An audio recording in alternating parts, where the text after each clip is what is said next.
মাহমুদা।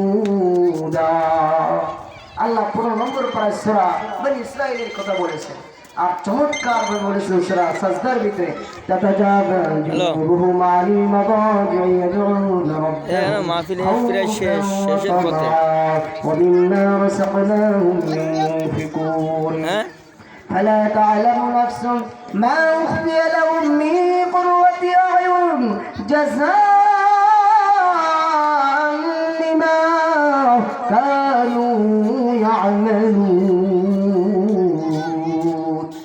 আল্লাহ বলেন, হে দুনিয়ার মানুষ, যারা গভীর রজনীতে তাদের পার্শ্বপিঠকে, যাদের পিঠকে বিছানা থেকে উঠায়া ওই আল্লাহর রহমতের আশায় আর তারা গজবের ভয়ে ইবাদত করে, নামাজ পড়ে, আল্লাহ বলেন, এ দুনিয়ার মানুষ, এবং আমি যা দিয়েছি তা থেকে ব্যয় করেন। أعددت لعبادي الصالحين ما لا عين رأت ولا أذن سمعت ولا خطر على قلب بشر. اقرأ إن شئتم فلا تعلم نفس ما أخفي لهم من قرة أعين جزاء بما كانوا يعملون. حديث কুদসির ভিতরে বুখারীর বর্ণনা, আল্লাহর নবী বলেন, তাদের জন্য নয়ন প্রীতিকর, নয়নাভিরাম এমন জিনিস আল্লাহ রেখেছেন কোন চক্ষু কোনদিন দেখে নাই, কোন কান কোনদিন শ্রবণ করে নাই, এমনকি কোনদিন কোন অন্তঃকরণ কল্পনাও করে নাই। ইবনে কাসিরের ভিতরে ব্যাখ্যা এসেছেন, সব থেকে গ্রহণযোগ্য তাফসীরে রুহুল মাআনির ভিতরে লেখক আল্লামা মাহমুদ আলুসি রাহমাতুল্লাহ আলাইহি বলেন, এই পার্শ্বদের সুতা মানে তাহাজ্জুদের নামাজ পড়া। এই শানে হযরত মুআজ ইবনে জাবালের হাদিস বর্ণনা করেছেন। হে দুনিয়ার মানুষ, তিনি নিজের বর্ণনা শুনে নাও।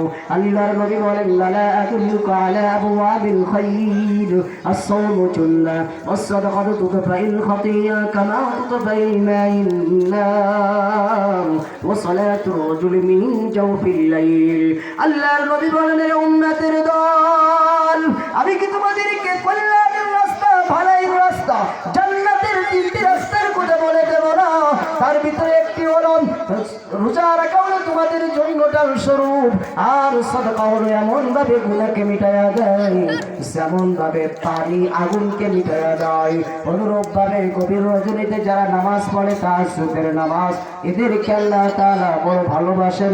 এই 3 শ্রেণীর মানুষ কল্যাণের রাস্তায় আছে। হযরত আবু হুরায়রা রাদিয়াল্লাহু তাআলা আনহু বলেন, আফদালুস সালাতি বাদাল মাফরুযতি সালাতুহু মিন জাওফিল লাইল। উম্মতের জন্য ফরজ নামাজের পরে সবথেকে দামি নামাজ হলো তাহাজ্জুদের নামাজ।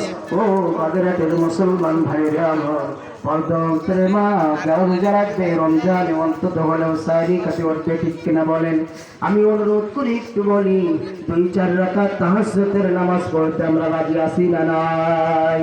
হযরত আব্দুল্লাহ ইবনে আব্বাস বলেন, আশরাফু উম্মতি হামলাতুল কুরআন ওয়া আসহাবুল লাইল।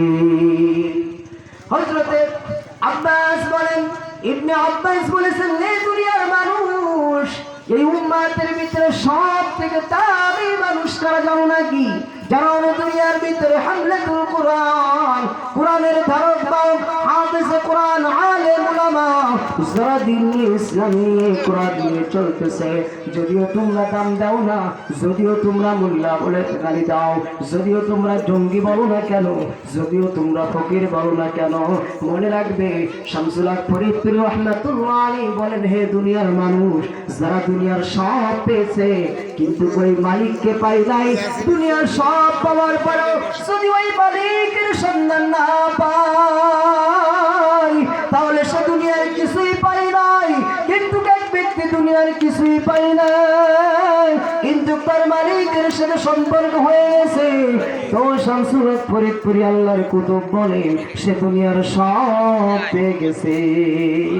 তাই আল্লাহর নবী বলেন, আলিম উলামাই হলো আল্লাহর কাছে এই উম্মতের সব থেকে শ্রেষ্ঠ। ইন্নাল উলামা ورثة الأنبياء إنما يخشى الله من عباده العلماء নবীও বলেছেন আল্লাহ বলেছেন আমরা বলতে অসুবিধাটা কি কোনো অসুবিধা আছে আর দুই নম্বর হলো যারা গভীর রজনীতে তাহাজ্জুদ নামাজ পড়ে তাহাজ্জুদ নামাজ পড়তে রাজি আছি না নাই মাজার হাত গ্রন্থের লেখক কিতাবের ভিতরে একটি চমৎকার ব্যক্তির ঘটনা উল্লেখ করেছেন যিনি হলেন হযরত জুনাইদ বাগদাদী রাহমাতুল্লাহ আলাইহি ওনার মৃত্যুর পরে ওনার খাদিম স্বপ্ন দেখতেছেন স্বপ্ন দেখে জিজ্ঞেস করতেছেন হযরত আল্লাহ আপনার সাথে কেমন আচরণ করেছে আল্লাহ আপনার সাথে কেমন ব্যবহার করেছেন একটু বলেন উনি বলতেছেন শুনে নাও আমি দুনিয়ার ভিতরে যত ওয়াজ নসিহত করেছি তাফসীর হাকিকত মারিফাত